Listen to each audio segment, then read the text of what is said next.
Hey, what's up guys, and if you've ever played a tower defense game before, you've probably heard of Bloons Tower Defense 5, but the real question is it worth $3? So jumping into the main screen, you'll see there's quite a bit going on, and we'll walk through that before getting into the actual gameplay. At the top you can see how much in-game currency you have, as well as what level you are. Sliding over, we have special agents, which are basically just perks you can buy, but they'll only last for one game. Next is towers, and in here you'll be able to learn more about the towers and their upgrades, as well as being able to unlock the upgrade tiers with real money instead of having to play through the actual game. Then there's store, and in here you can again use actual money to unlock real things, and some of the things in here can get pretty expensive pretty quickly. Now here's where you can buy a plot of land and then put one of these different buildings on it, and those will give you all sorts of different advantages depending on which one you pick. Then under social you have achievements, leaderboards, and challenges. Then Monkey Lab will let you pay coins to upgrade certain aspects of your monkeys, and you might be starting to sense a trend here.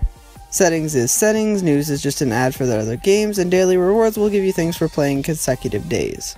So now that you know this game follows in the footsteps of basically every other app in trying to shove in-app purchases, social networking, and of course there are other games down your throat, we can get into the actual gameplay.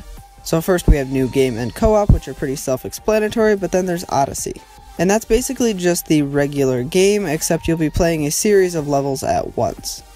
Then there's random missions, daily challenges, and special missions, which are all basically just different missions with specific guidelines and restrictions. For example, only being able to use certain towers, or only being able to use a certain number of towers. So now tapping on new game, you'll be able to see there are a lot of different maps for you to play, and the further right you go, the more difficult they get.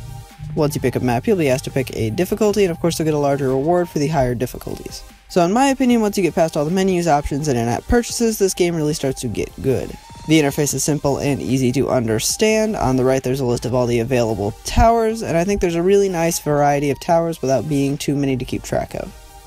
Next to that there's a record button, which is really nice to see. Basically you can just tap that and it will record your gameplay, and then you can export that to your library if you please, which is really cool to see in a game. A settings button for when you need that, and then a play button which will start the next wave. That's also what you'll tap to fast forward if you want the waves to go faster. In the top left it'll show you what round you are on and how much money you have, as well as how many lives are remaining. Straight down from that there'll be a star, and if you tap on that you'll be able to use those special agents we talked about earlier. And also at the bottom is an eye, which will let you see more information on towers and their upgrades. So as far as actually playing the game, it's pretty basic. It's a lot like a lot of other tower defense games, which is not necessarily a bad thing. You can just tap and drag your towers onto the map, and there'll be a break between waves for you to adjust. And of course there are different types of balloons, which you'll have to keep from getting to the end of the level. Obviously the further you make it, the harder it will get, and you could even encounter things like camouflage balloons that will let only certain towers see them, and metal balloons that again only certain monkeys can hit, as well as blimps that when destroyed will split into a bunch of other balloons. Now in theory you only have to make it past so many waves to complete the level, but after you're done you can just continue playing and try to make it as far as possible.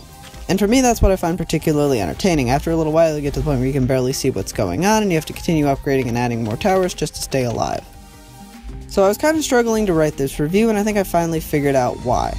On one hand I really enjoy the actual gameplay, but at the same time certain things about the menus really bother me. I completely understand when a game is free to play you're going to have to throw as many ads and in-app purchases at you as it takes to pay for the development of the game. And I know $3 isn't that much when compared to console games or even something for your 3DS or PS Vita, but in the world of mobile games it's on the higher end compared to some. And I feel like there are at least as many in-app purchases as I've seen in any free game I've played. Now of course none of them are required, but I still feel like it could streamline the interface a lot if they took out some of those options. But again, once you get past all of that, the gameplay is probably the best I've seen in a tower defense game. It's one of the few iOS games I keep coming back to because I enjoy it that much.